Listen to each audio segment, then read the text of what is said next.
Audio Jungle.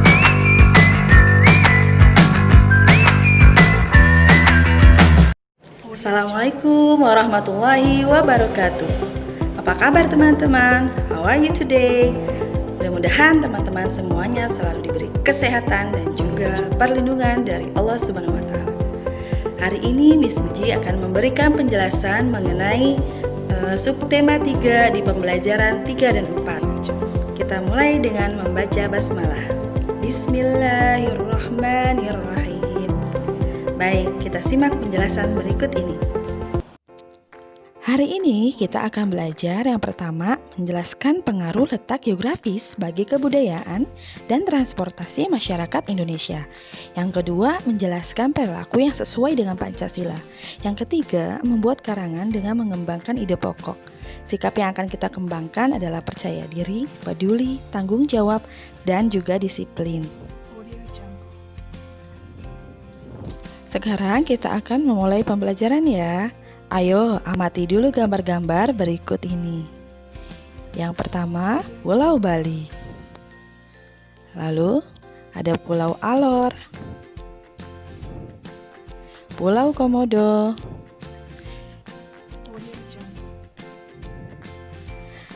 dari gambar tersebut, informasi apa sih yang kalian peroleh? Wilayah Indonesia terdiri dari pulau-pulau.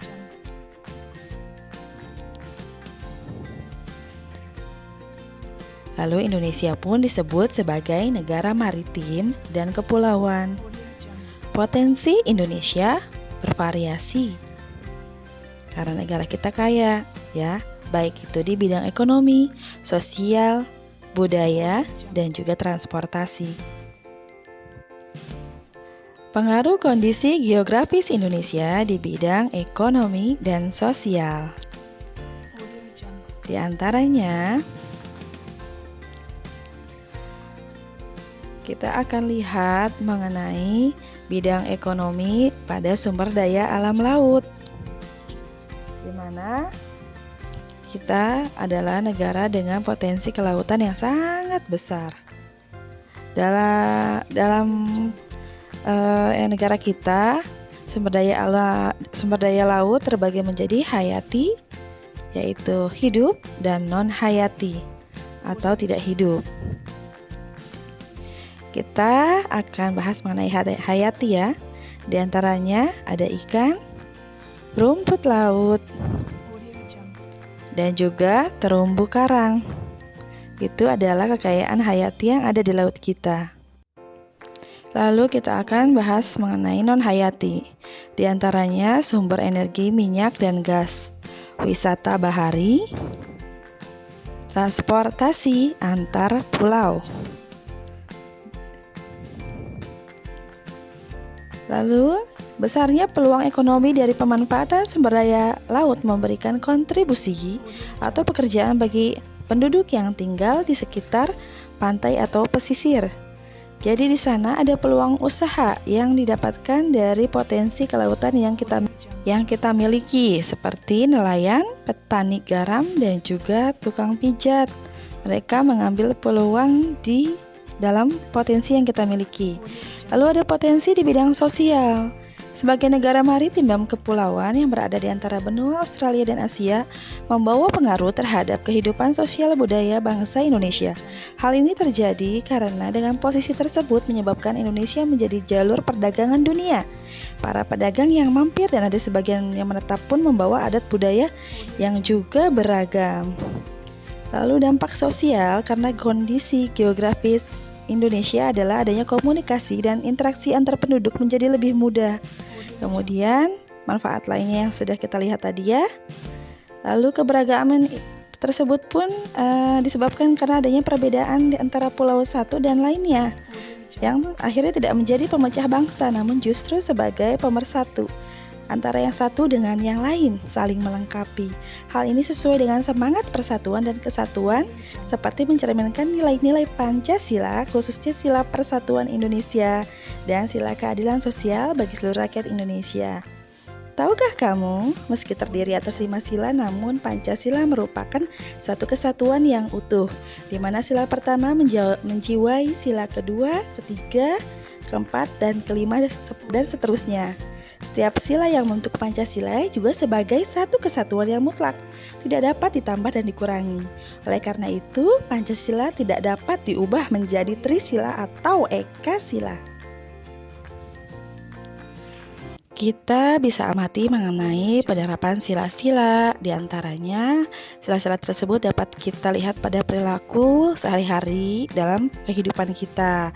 Dalam kelas kita ada pemilihan ketua kelas, perayaan hari besar keagamaan, gotong royong, musyawarah dan mufakat, serta menjenguk orang yang sakit.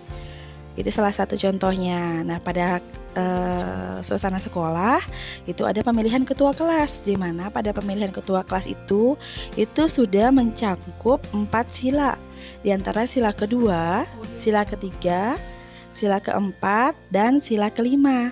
Jadi sudah sesuai dengan sila-sila yang ada. Sekarang teman-teman buka buku tematik di halaman 90. Di situ ada ayo menulis. Kita akan mulai coba mencatat mengenai laporan pemungutan suara ya. Ini contoh saja ya teman-teman. Jadi seperti ini cara menulis laporan pemungutan suara. Baik, sekarang kita buka di halaman 92 tentang penerapan nilai Pancasila ya.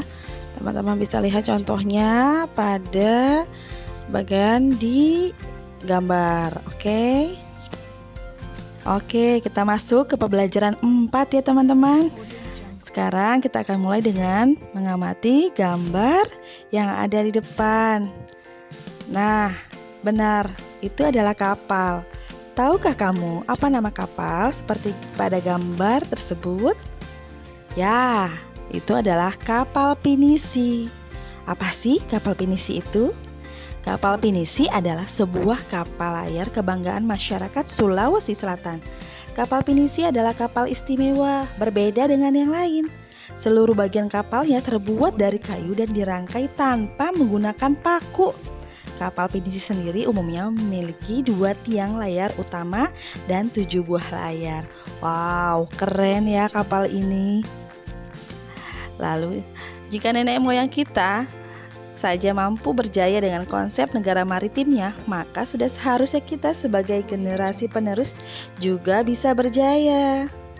Nah, teman-teman lihat ya peta keberagaman yang ada di depan ini.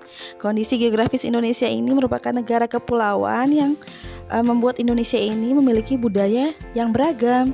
Budaya antar suku bangsa satu dengan yang lain juga berbeda-beda, seperti bahasa, adat istiadat, tradisi, sistem kepercayaan, dan lain sebagainya. Lalu kita lihat ciri keragaman budaya lokal di Indonesia. Ternyata ada keragaman suku bangsa. Ya, suku-suku bangsa di Indonesia diklasifikasikan menjadi 19 suku bangsa induk. Lalu ada keberagaman bahasa ya. Lalu ada keberagaman religi atau agama. 6 agama yang diakui secara resmi oleh pemerintah yaitu Islam, Katolik, Kristen, Hindu, Buddha, dan Konghucu. Lalu ada keragaman seni dan budaya. Salah satu wujudnya adalah kesenian, baik itu seni sastra, seni tari, seni musik, seni drama, atau seni rupa. Karena mudahnya pengaruh luar masuk ke Indonesia, maka masyarakat Indonesia lebih mengenal budaya asing. Sayang sekali, bagaimana ya? Nah, timbulnya beraneka ragam kebudayaan dan adat akibat pengaruh luar. Lalu ada dampak keberagaman dari segi kebudayaan. Dikenalnya kebudayaan Indonesia akibat ramainya perdagangan dan pariwisata yang ada di Indonesia. Lalu ada juga tontonan dan adegan dalam film yang kurang bahkan tidak pantas membawa efek buruk bagi bangsa Indonesia. Nah, diantaranya memang berarti ada segi negatif dan juga positifnya dari masuknya pengaruh luar ke negara kita ini. Jadi teman-teman harus selektif. Jangan sampai dampak yang buruk inilah yang kita ambil. Begitu teman-teman. Apa sih contoh budaya asli dari Indonesia? Nah, diantaranya adalah reog, tari kecak, dan juga musik angklung.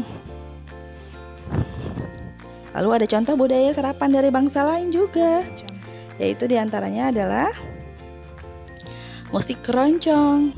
Lalu ada barongsai, dan tari coke. Nah, negara kita ini adalah termasuk dalam negara kepulauan ya, yang disatukan oleh laut dan mempengaruhi kondisi transportasi yang ada. Karena memang negara kita ini dibatasi oleh laut ya, terdiri dari kelautan yang luas.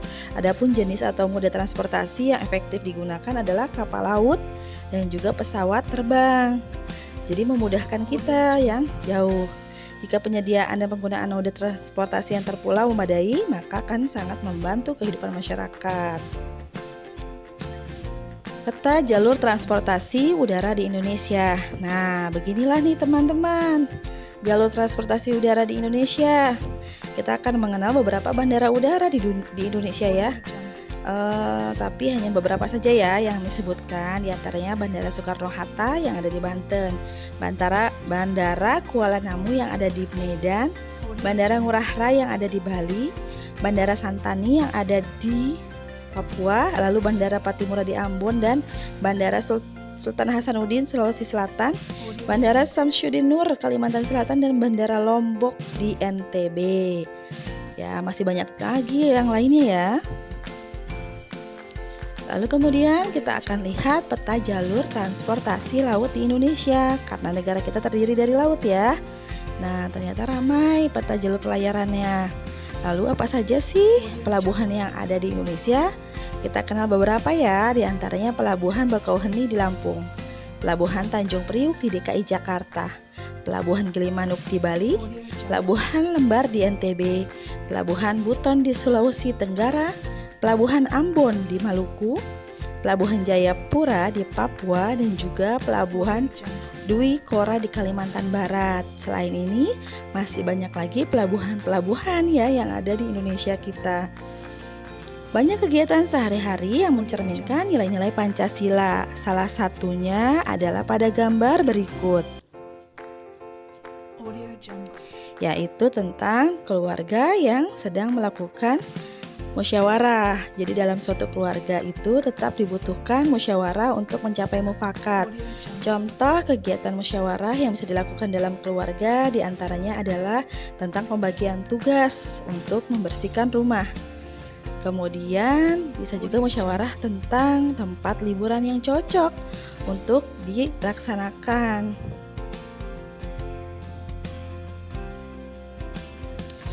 Kemudian berbagai macam yang lain ya bentuk musyawarahnya.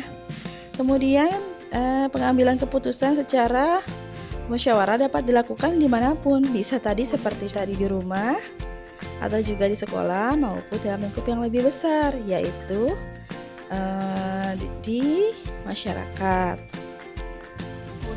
Contohnya banyak ya, seperti di rumah tadi, di sekolah tentang pemilihan ketua kelas ya, di masyarakat bisa tentang pemilihan RT, kemudian pemungutan suara pada pemilihan presiden pada beberapa waktu lalu.